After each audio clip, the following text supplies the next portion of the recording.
Hey everybody, Roxabox90 here with day 11 of M15 spoilers. We got a whole bunch of cool things today, so let's jump right in and start off with Hornet Nest by Aaron Forsyth. Or at least he's the one who spoiled it. 2 and a green for a 0-2 insect. Don't know why it's not creature nest or something, but it's an insect defender that whenever is dealt damage with that many 1/1 green insect creatures tokens with flying and death touch.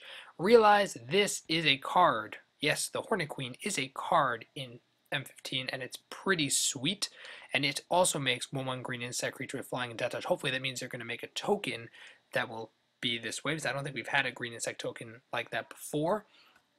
But the important thing to note is that that's really powerful.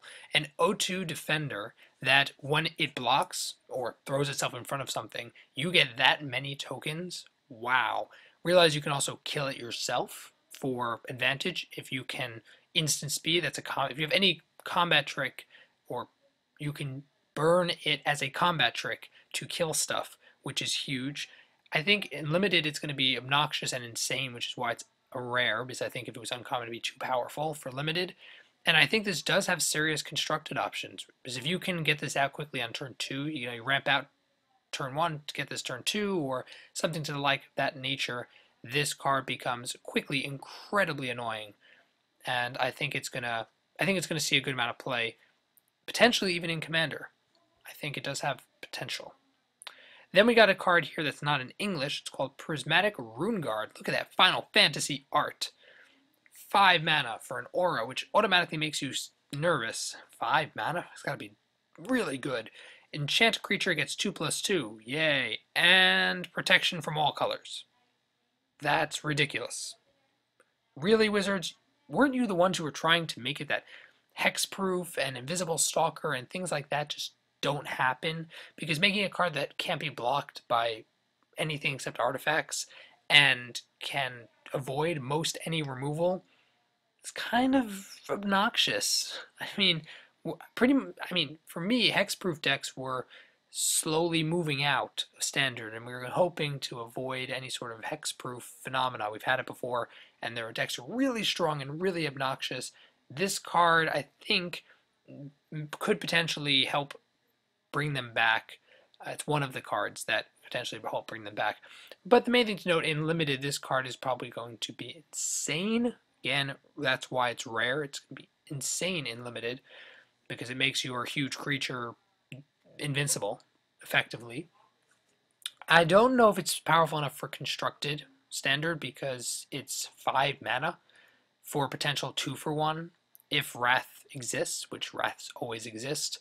I don't know if it's going to be strong enough there, but it definitely in limited is going to be insane. In EDH Commander, this is a nice Voltron card, not a top 3 Voltron pick, but it's still there are a lot of commanders that rely on enchantment auras. I mean, you have Bruna, you have Uriel Miststalker, you have so many that use auras to effect, and this card is going to very likely find a place. Then we have Ensoul Artifact, which looks like a giant pair of scissors, because it is. And this is spoiled by LRR, which, Loading Ready Run, is one of my favorite comedic groups on the internet. Ensoul Artifact is 2 mana to enchant an artifact, and it becomes a creature that is a 5/5 for 2 mana.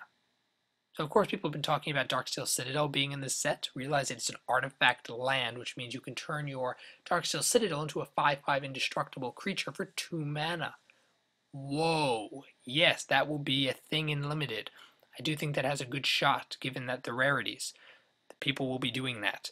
I think it's also potentially strong enough to work in other formats, because there are a number of cards that are really small and really cheap. Ornithopter, that silly hockey puck Darksteel Relic, which is 0 mana for an indestructible artifact. Why would you want that? Well, now it's 0, then you play this on it for a 5/5 indestructible for 2 mana, effectively. I think this has a good shot. In limited, it's going to be very good. Otherwise, I think it has a shot at seeing, again, constructed play. Very interesting card. Scuttling Doom Engine. Kind of Yu-Gi-Oh, but what a crazy name. 6 for a 6/6, can't be blocked by creatures with power 2 or less, avoiding token problems. And whenever it dies, it deals 6 damage to target opponent. Again, very solid potential in constructed, like a lot of cards in M15. Good potential. It's no Wurmcoil engine, which is why I don't think it's likely to see play in some of the more eternal formats, but it's insane and limited because you can't chump block it, and if they manage to kill it, they take 6 damage. Huge body.